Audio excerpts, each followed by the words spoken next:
Hey Trail Riders, welcome back to the Daily Ride. Hope you guys are doing well. Today's crossfire passage comes from Acts 2:2-4, which says, "And suddenly there came a sound from heaven as of a rushing mighty wind, and it filled the whole house where they were sitting. Then there appeared to them divided tongues as of fire, and one sat down upon each of them, and they were filled with the Holy Spirit." The DailyFire thought for today is, "Lord, help me to show others the cross of Christ and the power of the Holy Spirit in my life." Branding the word passages for today is Joel 2:28, Luke 24:52 and 53, John 16:15, Acts 2:17-39, and 2 Corinthians 5:16. The scriptures that get us through the Bible in a year is Deuteronomy 30, Psalm 119, 73-96, Isaiah 57, and Matthew chapter 5. Today we're going to be talking about personal presence. One thing has always amazed me. The disciples did not weep when Christ left them. They never showed any nostalgia for the good old days.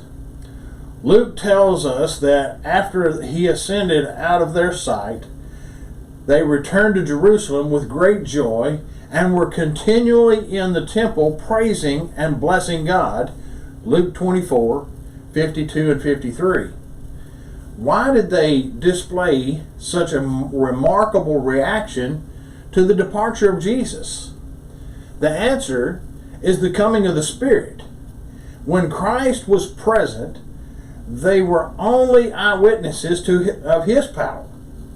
But when the day of Pentecost came, they were more than eyewitnesses. They possessed power themselves and experienced the divine presence personally. It was different from when Christ was with them. That personal sense of the presence of God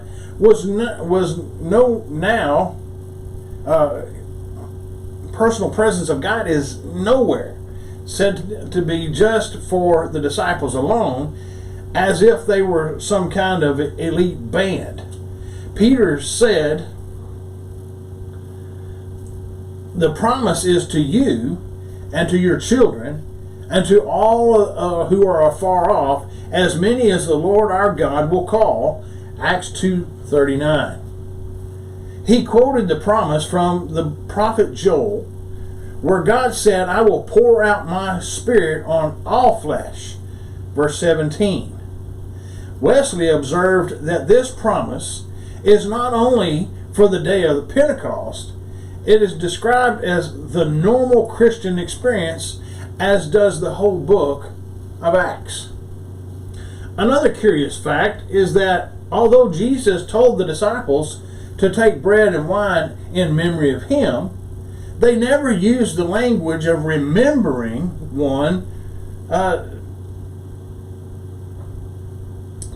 They never used the language of remembering. One does not remember a person with whom he or she lives.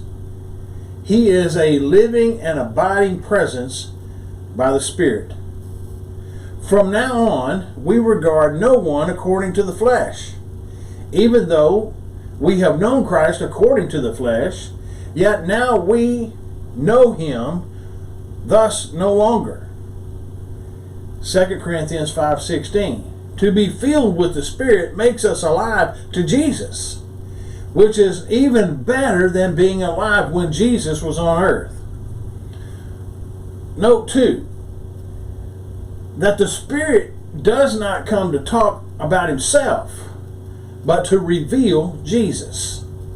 Paul said that he preached Christ crucified in the power and demonstration of the Spirit. If we only preach the power of the Spirit without the cross, we short circuit the very power we preach about. The Spirit's promise and primary interest is in the cross. We do not preach power, but the gospel of the cross. which is the power of God by the Spirit. God bless you guys. I hope you'll continually follow me here on the Daily Ride, and I'll see you on the next trail ride.